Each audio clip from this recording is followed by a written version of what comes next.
We check in on the Montreal Canadiens with a look back at last season, a check on this offseason, and a look ahead to the upcoming season. All that and more on this edition of Locked On NHL Game Night. When that final horn sounds, you know it's time for Locked On NHL Game Night. All the post-game reactions to every game across the league, every single night, with insights only the hosts at Locked On can provide. Prepare to experience game day reactions like never before. Only on Locked On NHL Game Night. Your team every day. Hey, hockey fans, welcome to Locked On NHL Game Night, your place to get a recap of the night in the NHL during the regular season and the playoffs. But obviously, we're in the offseason, and we are reviewing all 32 NHL teams to get you ready for the upcoming season. I'm Eddie Garcia, and when I am not hosting Locked On NHL Game Night, I am your host of Locked On LA Kings. I am Shukri Wrights. When I am not the co-host of Locked On NHL Game Night, I am also the co-host of Locked On MLB Game Night and host and producer for 97.5 The Fanatic Philadelphia. And together we're bringing the latest news, headlines, and storylines from across all 30 teams around the NHL. And in this episode, we're talking about the team who I absolutely hate the most in the Boston, while rooting for the Boston Bruins, of course, the Montreal Canadiens. Ole, ole, ole. All right, and to help us talk about the Montreal Canadiens is one of the hosts of Locked On Montreal Canadiens. It is Ian Bosvert. Ian, thanks for joining us. Before we get into your offseason and the upcoming season, we do want to take a look back, and I'm sure you will enjoy that, as the Montreal Canadiens had a fine year last year, a record of 48, 24, and 10 for 106 points. Good enough for third place in the very competitive Atlantic Division. They were tied with Tampa in points, 3 points behind the division winner Buffalo. Montreal then went all the way to the Eastern Conference Finals before eventually losing to the Stanley Cup champion Carolina Hurricanes in 5 games. Ian, when you look back on last season, I got to imagine your overall takeaway was pretty positive. Yeah. It was way more than any of us bargained for, right? I mean, we were hoping, you go back 2 years and they make the playoffs against Washington and they get beat by a team that's just better than them at a different point in their respective build. And then you end up coming out of the mix, as Marty always called it. Marty saying that we wanted the Canadiens to be in the mix. And they went from being in the mix to being one of the best teams in their own division to going on a somewhat improbable run through the Eastern Conference all the way to the conference final. We got to see a lot of very fun players become heroes. Obviously, Jakub Dobes is the one everyone will look back on. Yeah. He was phenomenal in that playoff run. Probably, it seems like every Canadiens run of my lifetime has been because of stellar goaltending from maybe a guy we didn't really expect it from. I go back to Jaro Halak in 2010. But you look at what Dobes was able to do. You looked at Alex Newhook elevating his game, scoring 2 Game 7 winners in that run. You looked at Ivan Demidov starting to build his playoff pedigree. He didn't score much, but then he started to catch on in the Buffalo series. It was a very positive experience across the board. Obviously a sour end to it, but we all kind of thought that Carolina was going to win that series from the outset. The Canadiens being in that series at all, just being one of the final 4 teams left, will make such a difference in their future moving forward. The fact that they were in that situation, a lot of teams don't even get to that point. To be in that situation, I think, is going to pay big dividends for Montreal as this young core continues to grow and build together.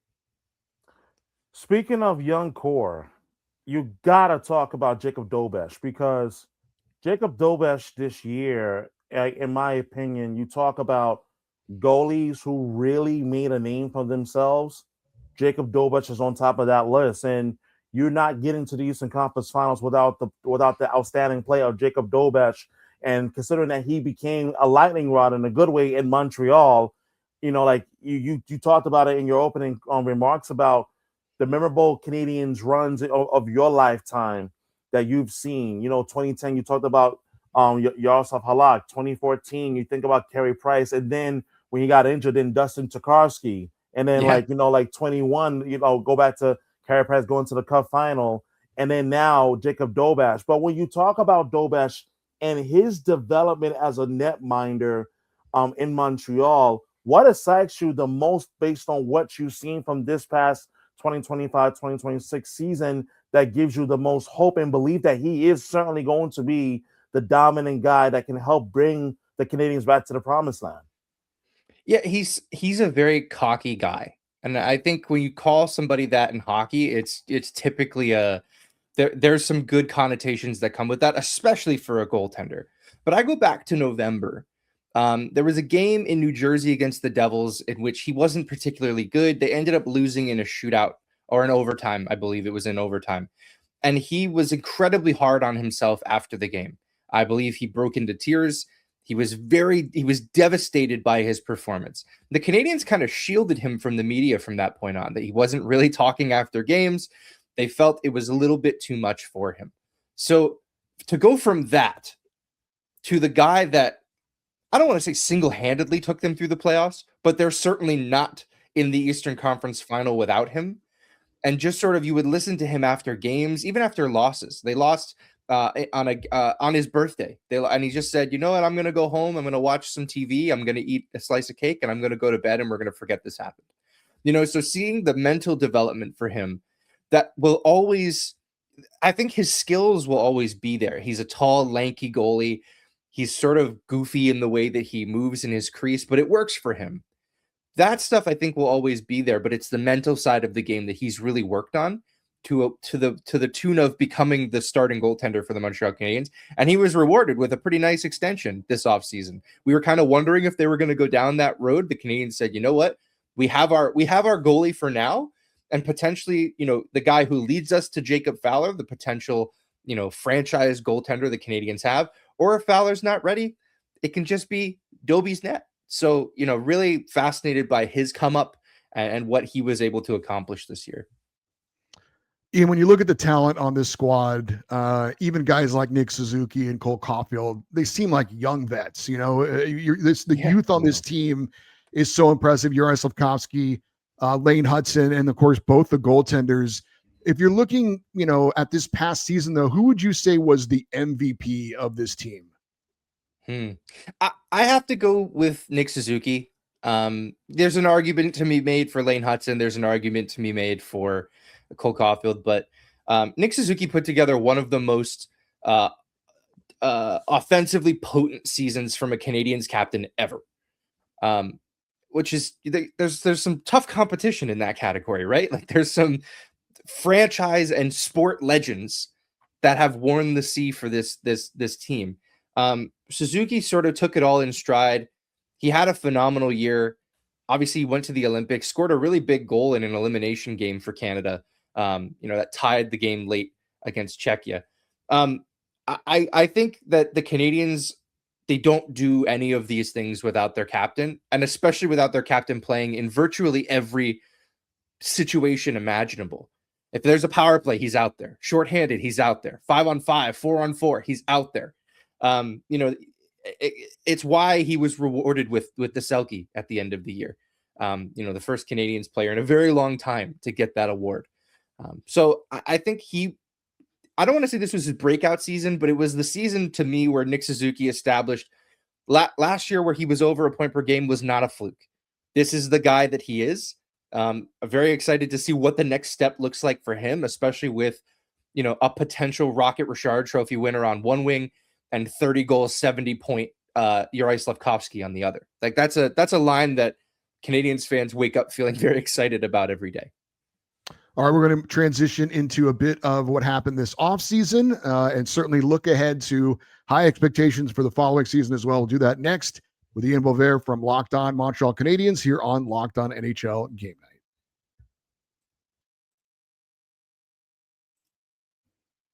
Support for today's episode comes from Indeed Sponsored Jobs. When workplace chaos hits, you need the right hire, and Indeed Sponsored Jobs will help you connect employers with candidates who match specific needs like skills, certification, and location. So less time gets spent searching and more time gets spent finding the right fit. People are finding quality hires on Indeed right now, and in a minute, I'll be talking to you about this. Companies like yours made 27 hires on Indeed according to Indeed data worldwide. One great addition can have a ripple effect on everyone around them. When you find the person who can bring the right skills, attitude, and experience, it makes the entire group better. That's why finding qualified candidates matters so much, and why tools like Indeed sponsored jobs can help make the process easier. Spend less time searching and more time actually interviewing candidates who check all your boxes. And listeners of this show will get a $75 sponsored job credit to help get your job the premium status it deserves at Indeed.com/podcast. Just go to Indeed.com/podcast right now and support our show by saying you heard about Indeed on this podcast. Indeed.com/podcast. Terms and conditions apply. Need to hire? That's a job for Indeed sponsored jobs.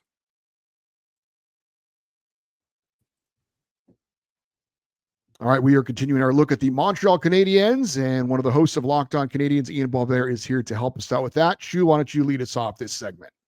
So, like, when you talk about like the young core from Montreal and just how bright of a future that it has, Ivan Demidov, like he gets the long-term deal, and in which that I look at him and say like he was certainly going to be someone who was going to be part of the long-term picture for the Montreal Canadiens. And when you talk about Demidov and what he means to the Canadiens and why he is such a vital piece to what the Habs have plans for moving forward into the future, what does locking him up long-term mean to Canadian fans and as well as the organization? I mean, it means everything, especially the manner in which they did it. It was... I think actually the agent announced the contract a little bit before noon on July 1st, which goes to tell you that the Canadiens and the player and the agency wanted to get all of this done as quickly as possible. An 8-year deal worth a shade over $9 million, especially because of some of the contracts that we saw happen in the hours that followed. Yeah, it becomes instantly one of the value contracts, one of the best value contracts in the National Hockey League, and it hasn't even started yet. He's still got one more year of his entry-level deal before this 8-year deal kicks in. I think what I find so fascinating about how the Canadiens have conducted business, and it shows itself in this Ivan Demidov contract, but it's the same thing we saw with Lane Hutson just a year ago. Mm-hmm. These guys are getting locked up long-term. The Canadiens, I don't know how they're doing it, but they're convincing these players to take less, to stay in Montreal, and to make this team a winner. And you listen to everything they're saying off the ice. Juraj Slafkovski was named Slovak Hockey Player of the Year. And overseas, he gave an interview where he basically said, the money doesn't matter. Like we want to make a winner in Montreal. We want to bring the cup back to this city. So yeah, signing him's great. Having him locked up is great. But the mentality in which all of these contracts were finished with the idea that, you know what, money's great, but greatness is better. These guys want to be the numbers on the rafters that we look up to at the Bell Center. They want to be the guys who are carrying a cup down St. Catherine Street. Like that's something that matters a great deal to this group, which is the most exciting part about this. It's that, yes, you've got the guys locked up, but that they want to be here and they want to be winners here. That's going to be contagious. The hope is that, yes, you've saved all this money on those guys, and as the cap goes up, you can overpay a free agent to come in here if you wanted to. You can acquire a guy who maybe has a little bit of a bloated contract, but fits in really well with what you're doing. They've amassed assets in the way of prospects and draft picks, which they still haven't spent all of. To me, it's all of these signifiers that the Canadiens are really building something special. Of course, it's just great also to be able to say these guys are all locked up until the 2030s, right? That's a pretty exciting thing to do. When you look at the people that have left, with all due respect to Patrick Laine and Brendan Gallagher, not core pieces that you're losing. You're locking up guys like Demidov, and also Jakub Dobes signed a 3-year extension. There's always areas of the team that you would like to improve. I know certainly second line center is a position that you have to look at. But how would you, and that hasn't happened yet, maybe it will at some point, maybe during the season trade deadline, we don't know. But when you look at this offseason, how do you look at it? Is it disappointing? Is it just, hey, look where we went, look where we are, and we're fine, just lock up these guys that you're talking about? Or how do you look at what has happened or what hasn't happened this offseason? I think if they hadn't gone on a long playoff run, this offseason would have been disappointing. But I think there was enough juice out of that run where you can go, you know what, maybe we're actually not that far off. Let's see what Oliver Kapanen has at second line center to start this year. Let's see what Alex Newhook has at second line center to start this season, right? Like, I'm comfortable taking those risks because I believe what the plan is in Montreal is there's nobody selling in the NHL right now, right? Every team thinks that they've got a chance. By November, by American Thanksgiving, we always use that point in time as a differentiator between you're good or you're bad. By that point in time, some of those teams will recognize they're bad, and the Canadiens will be in a position to strike. And I think that's sort of what the plan is. They're going to keep. There was a report a while ago that the Canadiens have. They have a report on every center in the National Hockey League. Wow. That they have done their homework on all of their players. I think Bo Horvat out of New York. I think they want all of that player. I think that's the perfect guy to slot in behind Nick Suzuki. I think they would have fallen out of their seats to go get Nico Hischier out of New Jersey, but he obviously signed his extension. Again, the type of player that would be perfect to slot in behind Nick Suzuki. Those guys don't, grow on trees though. They're difficult to find. The Canadiens are going to find the right moment to do that, but they're being patient. They had a very prudent summer. They were very careful. They didn't spend any stupid money. Really, I love Patrick Laine. He was one of my favorite players before coming to Montreal, and then he got to play for my team, and I was super happy about it. But I think losing Brendan Gallagher is one of the biggest losses this offseason, just because of the leadership that he brings in that room, and who do you hand that over to now? But no, I don't think that this offseason was disappointing. I think if we have another one like this next year, though, there will start to be some rumblings in the market about, okay, what are we doing? We can't be sitting on our hands every year. You talk about off-season subtractions. You just talked about Brendan Gallagher. I really want to touch on him in particular because the thing that stood out to me was when the Canadian season came to an end, the thing that really got my attention was the emotions that came pouring out from Brendan Gallagher as he knew that his time in Montreal was coming to an end. And as someone as you have followed this team closely for a long time, talk with us about the magnitude, not just the magnitude of the loss, but what Brendan Gallagher meant and still means to Montreal, even though he's now with the Vancouver Canucks. Yeah, he meant everything, man. He was the kind of player who dragged his team into fights. There was I was tracking this stat for a while. Brendan Gallagher is the Canadiens' all-time franchise leader in goals in losing efforts. Wow. He has scored more goals than any other player. Was last season or the season before, he passed Maurice Richard for goals in losses.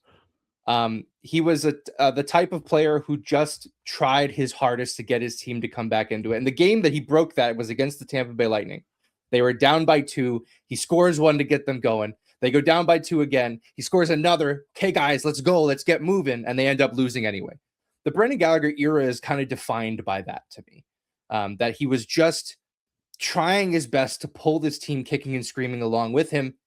And his body just didn't have it anymore, right? Like I think he's a great fit for Vancouver, right? He's going to help bring along those young guys, teach that prospect-filled team how to be good pros in the National Hockey League.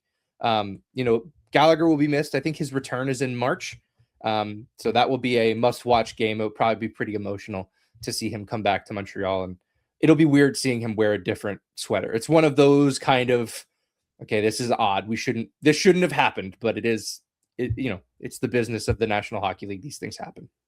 Real quick, just kind of piggybacking off that, I assume you're looking more towards Nick Suzuki. He's wearing the C to be the man who replaces that kind of leadership void.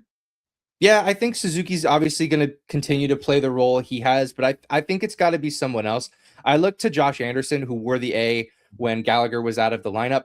Obviously, the playoffs are a great showcase for Josh Anderson because he always seems to make make a lot of noise. I mean, not this past run, but the run before, he was fighting Tom Wilson on the bench, right? There's some fight in that guy. I look to Caden Gooley too, a young defenseman for the Canadiens who I think is ready to take that leadership role. I think they've got it in their lineup, but it's going to take some time for them to settle in and realize, okay, Gallagher's not here to give us advice anymore. Who are we going to lean to? All right, we will look ahead to a highly anticipated season for the Montreal Canadiens next here on Locked On NHL Game Night.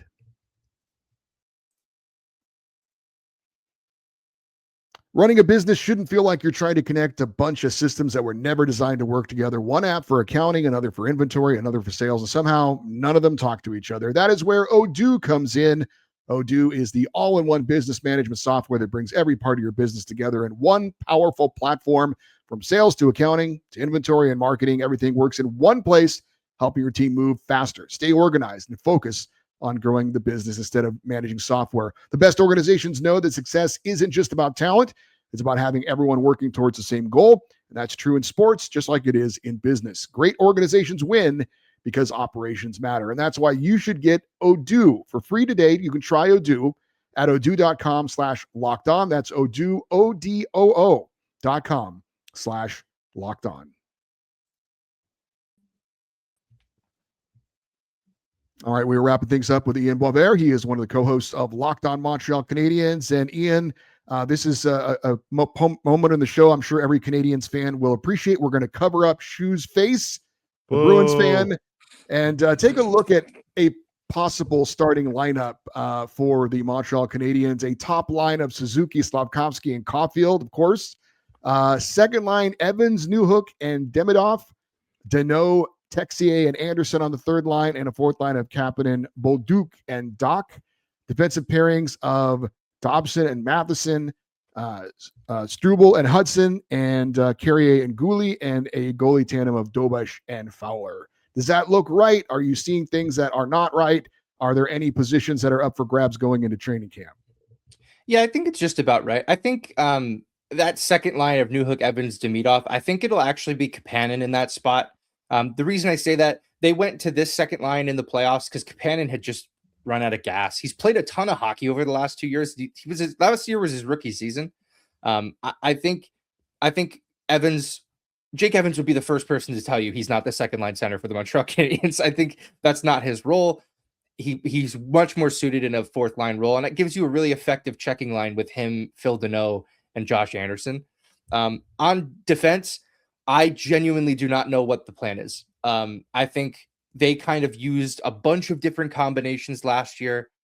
I think the goal is to get Lane Hutson back on the left side permanently. I think the real linchpin there is going to be David Reinbacher, the Canadiens' 5th overall pick from a few years ago when the draft was in Nashville. Everyone wanted the Canadiens to take Matvei Michkov. They went with David Reinbacher. He made his NHL debut last year, played a couple games down the stretch, but he hasn't been able to stay healthy. And there's some question marks about whether or not he's actually ready for the National Hockey League yet. I think they're really hoping that he takes that jump because that gives them 3 right shot defensemen, and then they can sort of figure out what else to do. But really, the mix on D is they've got 3 absolute horses in Hutson, Matheson, and Dobson. And then, Gooley, can he stay healthy? He can play a pretty big role too. But generally speaking, I think the defense, I'm very curious to see what they come up with in camp because I don't know what their plans are on the blue line. We'll have to see. But again, I think the main problem they want to solve is to get Hutson back to the left side and leave him there.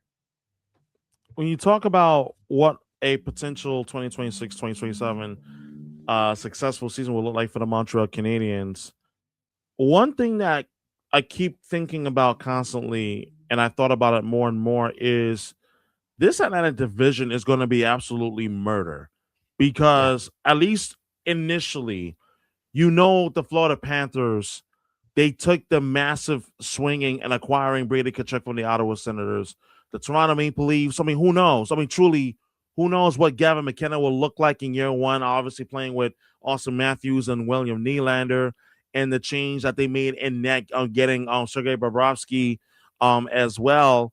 So if you are a Montreal Canadiens fan, what does a successful 2026-2027 season look like, considering the run that you just made to the Eastern Conference Finals? Yeah, it's an interesting question, because I think that there's a world where the Canadiens actually take a step back from a regular season standpoint. Maybe they don't finish with 106 points. Maybe they're closer to 100, and with an extra 2 games, that actually does net out to quite a significant step back. But I wouldn't necessarily, depending obviously on how it all played out, I wouldn't necessarily look at it as a huge, disappointment. I think they played well above their weight last year. I also think it's really difficult to imagine Cole Caufield puts together 50 more goals.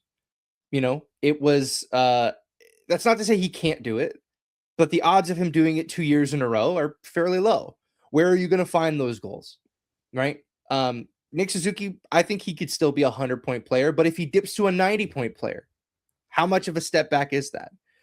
But at the same time, I also look at Ivan Demidov and I go, I think he's ready for a step forward, right? So can he kind of fill in that gap? I think it's why the Canadiens didn't spend a ton in free agency. They didn't spend anything in free agency.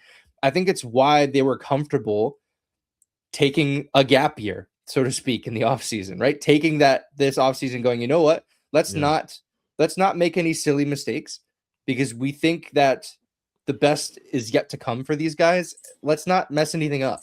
Let's keep them all in a good spot. I think I find myself saying that this is still a 100-point team. I think I find myself saying I think they can win a round, maybe win 2, but I think if they get in and win a round, and we look at them again next offseason, and they go and they get a star player, another star forward, another star defenseman, I think then we're really talking that the competitive window, the cup window, has opened for these guys. Ian, what's going on with Arbor Jack Guy, and how is that going to play out? It's funny. I Canadiens fans absolutely love this guy, and for good reason, right? He's a throwback. I still remember his first NHL fight was against Zach Kassian, and I remember the words coming out of my mouth. Oh, I'm really worried about. Before I could finish saying it, he had Kassian on the ice. He popped into the scene. I think this ultimately gets worked out between Montreal and Arbor Xhekaj. He loves being a Canadian. The Canadiens love having him. It's just more so a question of fit, because he is at best their 6th best defenseman. Do you want to give a whole bunch of term to a guy who's at best your 6th defenseman? Probably not. No.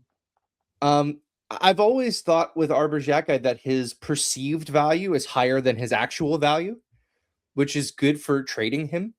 But I think that would upset a lot of people. He has a cult following in Montreal. They love seeing this guy. I was at his brother Florian, who is also in the Canadian system. I was at his first NHL game against the Toronto Maple Leafs. And the concept of having both of those guys in the lineup is tantalizing, right? It calls back to a bygone era of hockey, right? The way that these guys play.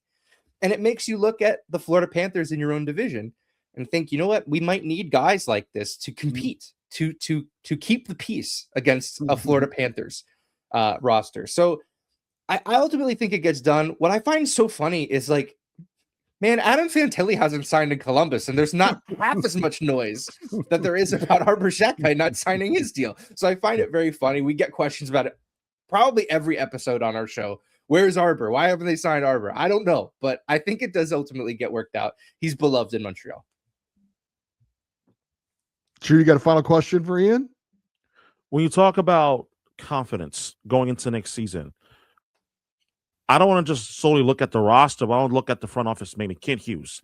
Because the one thing that I really have admired about Kent Hughes is the fact that he's done a tremendous job taking care of the salary cap situation in Montreal. I think it's actually one of the best in the league right now. I mean, going into next season, you're going to have, $9.7 million in cap room available. And by the time you get to next summer, where you're going to have potentially up to 5 guys are going to be UFAs, I think that salary cap space balloons to $39 million. So when you talk about the job that Kent Hughes has done in Montreal, not just building this roster, signing some of the young guys to multi-year contracts. Can you speak on not only the confidence level in the fan base and Kent Hughes, but then also the job that he has done is not just only building this franchise to where it is now in terms of the present, but even as well into the future. Yeah, I think we're going on. It'll be 5 years since they moved on from Marc Bergevin this upcoming November. And I think Jeff Gorton plays a big role in this too, right? He stepped in. He had a great relationship with Marty St. Louis, and I think that's what brought Marty in to be the head coach of the Montreal Canadiens. He can't be understated in any of this, right? Those guys, they would run through a wall for Marty. I think the thing with Kent Hughes is his experience as an agent, I think, plays really well in a lot of these negotiations because he knows what players want to hear, right? He knows how these things work. He knows what players value. I think the big thing with Montreal and most of Canada, but especially Montreal, is the tax problem. Well, he just got all of these players to take less. How did he do that, right? He did that by, there's tax implications. There's things that they can work on. He knows all of these things. I have a tremendous amount of confidence in the things that he is able to get done. That's why I'm confident, even though this was a quiet offseason, I'm confident it was for good reason, right? There was a lot of silly stuff done this summer too, right? There's a lot of stuff that on free agency day looked okay, that by Christmas we're all going to be going, what was that? So I feel a great deal of confidence in what he's done, not only to set this team up for the present, but he hasn't mortgaged the future. There will come a time where it's time to do that, right? Yeah. We every time a team enters their cup window, they are firing picks and prospects out of their team out of a cannon to bring guys in that you go, that was probably an overpay, but it's a perfect fit for this kind of player, right? Tampa Bay did it forever. I remember the Chicago Blackhawks were doing it for a long time. All of these teams, I mean, look at Colorado, their window's still open and they're kind of doing the same thing. So that time will come. The fact that they've done such a good job of accruing prospects and draft capital means that when the time does come for them to flip that switch, they're well armed to do so. And I think Kent Hughes has built such goodwill with the Canadiens fan base, with the market, that when that does happen, we feel pretty confident he'll be able to do it effectively. He is Ian Bosvert, and along with Laura Saba, they are the hosts of Locked On Montreal Canadiens. If you want daily coverage of the Canadiens, download the podcast, watch the YouTube show with Ian and Laura. They obviously do a great job. Ian, thank you for doing this, and we are looking forward to getting your reports on the Canadiens during the season on Locked On NHL Game Night. Appreciate it. Thanks, guys. Thanks, Ian. All right, that'll do it for this episode of Locked On NHL Game Night as we wrap up another preview of all 32 teams in the NHL to get you ready for the upcoming season. Thanks for listening and watching this episode, Locked On NHL Game Night, part of the Locked On Podcast Network. For Shukri Wrights, I'm Eddie Garcia, and we will talk to you next time on Locked On NHL Game Night.